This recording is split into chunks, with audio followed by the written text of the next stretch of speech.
कि आखिर कैसे इंजीनियर पर भरोसा करेंगे, कैसे ये लोग इतना बड़ा बड़ा पुल बनाएंगे बिहार में। आप लगातार विकास की बात करते हैं, लेकिन विकास तो यहाँ गंगा नदी में समा जा रहा है कि जैसे जैसे गैप बढ़ रहा था, गाड़ियों को पीछे किया गया। इधर से भागलपुर की तरफ से जो गाड़ियां जा रही थी उससे पीछे किया गया, और नौगच्छा की तरफ से जो गाड़ियां आ रही थी उसे भी पीछे कर दिया गया। ये हम लोग के लिए गर्व की बात है क्योंकि हम लोग किसी ना किसी में अव्वल आ रहे हैं। तो पुल गिरने के मामले में बिहार अब दुनिया में एक अच्छा पहचान बना रहा है। विक्रमशिला पुल का जो हिस्सा ध्वस्त हुआ है हम उसके नीचे ही मौजूद हैं, और मौजूद है हमारे साथ कुछ आसपास के लोग जो अब ये नज़ारा देखने आए हैं कि बिहार में एक बार फिर से पुल गंगा नदी में समा गया है। बड़ी खबर बता रहे टीवी अंक प्रदेश के दर्शकों को। अब आम लोगों को क्या परेशानियां होगी उसको लेकर के बातचीत करते हैं। बताइए कितनी परेशानी होगी अब आम लोगों को, ये जो पुल देख रहे हैं अब ध्वस्त हो गया। ऑफिस गोइंग लोग जो उस तरफ जाते थे पूर्णिया के साइड, उनको बहुत परेशानी होगी, लंबी दूरी तय करनी होगी, मुंगेर से जाना होगा। हमारा जैसे दूध का सब्जी का सप्लाई उधर से ही आता था सुबह शाम, और बहुत लोग केला लेके साइकिल से देखते होंगे आते होंगे, तो गरीब लोगों को तो और भी काफ़ी परेशानी होगी इस तरफ आने में, परेशानी होगी। बताइए, आप भी हैं यहाँ पर आए हैं सुबह सुबह, अब तो सुबह हो गई है, देर रात पुल का एक हिस्सा पूरी तरह से गंगा नदी में समा गया, अब कितनी परेशानी होगी? सबसे पहले तो यही कहना चाहूँगा कि ये हम लोग के लिए गर्व की बात है क्योंकि हम लोग किसी ना किसी में अव्वल आ रहे हैं। तो पुल गिरने के मामले में बिहार अब दुनिया में एक अच्छा पहचान बना रहा है, तो एक प्राउड फीलिंग है ये। और दूसरी बात रही परेशानी की, तो परेशानी तो बहुत होगा, क्योंकि जो रोज़ के जो टीचर हैं, जो व्यापारी हैं, जो रोज़ पूर्णिया, बेगूसराय, खगड़िया जो ये लोग जाते थे, उन लोगों को तकलीफ़ होगा, क्योंकि अब उनको घूम के मुंगेर होकर के जाना पड़ेगा।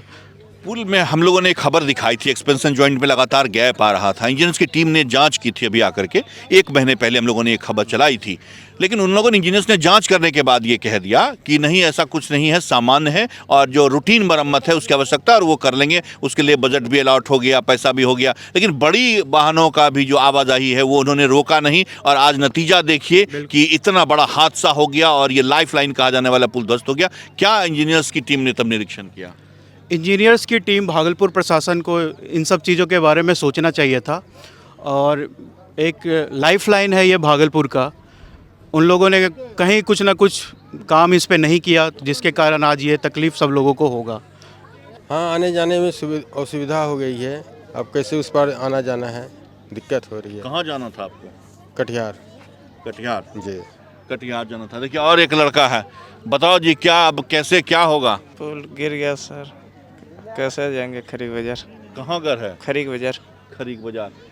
ये देखिए लोगों की परेशानी है, और साथ में कई ऐसे युवा भी मिले जिन्होंने कहा कि हमें प्राउड फील हो रहा है, और प्राउड फील इसलिए हो रहा है कि बिहार में जो पुल गिरने का सिलसिला है वो थम नहीं रहा है। पूरी दुनिया में इस बात को लेकर चर्चा हो रही है कि आखिर क्या टेक्नोलॉजी से बिहार में पुल बनाए जा रहे हैं, जो पुल बनते नहीं कि पुल गिर जा रहे हैं, गंगा नदी में समा रहे हैं। अभी हाल में यहाँ से ठीक बगल में जो सुल्तानगंज में पुल बन रहा है, वहाँ भी पुल लगातार बनता है और पुल समा जा रहा है गंगा नदी में। उसको लेकर के लगातार इंजीनियर्स की टीम काम कर रही है। यहाँ भी इंजीनियर्स की टीम काम कर रही थी। कहीं ना कहीं उन तमाम इंजीनियर्स के पढ़ाई पे कि कैसे उन्होंने क्या इंजीनियरिंग की पढ़ाई की है, एक बड़ा सवाल है जिला प्रशासन के लिए, सरकार के लिए, कि इस तरह से इंजीनियर्स की टीम ने जाँच की। जब हम लोग खबर दिखाते हैं तो हम लोगों को कहा जाता है कि इस तरह की कोई बातें नहीं है, ये सामान्य सी बात है, और इसमें जो मरम्मत की ज़रूरत है वो मरम्मत कर दी जा रही है। बड़ी गाड़ियों का परिचालन भी नहीं रोका गया। प्रशासन सही समय पर अगर सही निर्णय उन्होंने लिया होता,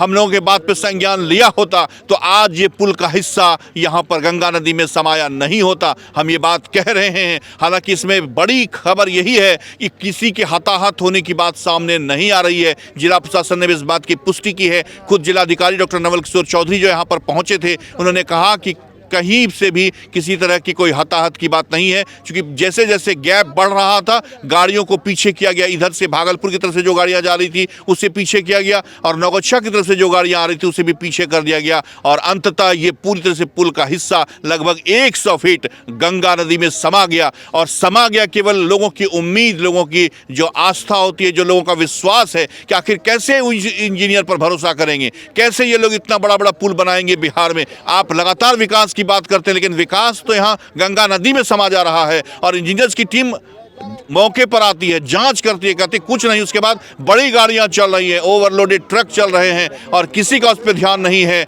और गनीमत यही समझिए कि किसी बड़ी हादसा को यहाँ पर रोका जा सकता था, इस पुल के घटना को, अगर इंजीनियर्स की टीम सही समय पर सही जांच होती। इसलिए उनके कहीं ना कहीं उस तमाम इंजीनियर्स की योग्यता पर भी सवाल उठ रहे हैं, यहाँ के युवा उठा रहे हैं, जो पढ़े लिखे युवा हैं, कि आखिर इंजीनियर ने क्या जांच की, कैसे जांच किया। और उन्होंने तो ये भी कहा है कि ये कई और जो उस तरह के वहाँ पर जो स्ट्रक्चर है वो भी गिर सकते हैं आने वाले समय में। अब इंजीनियर्स की टीम आएगी, जांच करेगी, लेकिन फिलहाल जो तमाम लोगों को दिक्कतें हुई, जो बीमारी है, जो उस पार से इस पार आते हैं दिखाने के लिए डॉक्टर्स के यहाँ, वो अब क्या करेंगे। साथ ही साथ जो छोटे छोटे व्यापारी हैं, केले के, छोटा छोटा जो सब्जी के, वो लेकर के आते हैं इस पार, जो नौकरी करने के लिए लोग इस पार से उस पार जाते हैं, उन तमाम लोगों के लिए अब बड़ी मुसीबत बन गई है। कब तक अब इसका क्या निदान निकलेगा, वो तब थोड़े आने वाले कुछ दिनों में पता चलेगा कि प्रशासन क्या निर्णय करती है। लेकिन फिलहाल हम बरारी के उसी पुल के नीचे से आपको ये तस्वीर भी दिखा रहे हैं और ये दर्द भी बता रहे हैं कि क्या आखिर इस तरह से बिहार को हो गया कि पुल लगातार बन रहे हैं, गंगा नदी में समा रहा है, और जिस पुल को मरम्मत की ज़रूरत थी उसको समय पर मरम्मत उसकी क्यों नहीं की गई, बड़ी गाड़ियों का परिचालन क्यों नहीं रोका गया मरम्मत करने से पहले, जो आज पुल का ये हिस्सा पूरी तरह से गिर के गंगा नदी में समा गया है। सवाल पूछता है टीवी अंग प्रदेश और सवाल पूछते हैं पूरे बिहार में यहाँ के लोग कि आखिर इस तरह से इतनी बड़ी लापरवाही क्यों की गई। अपने सहयोगी सुबोध के साथ मिलिंद गुंजन, टीवी अंग प्रदेश, बरारी, भागलपुर।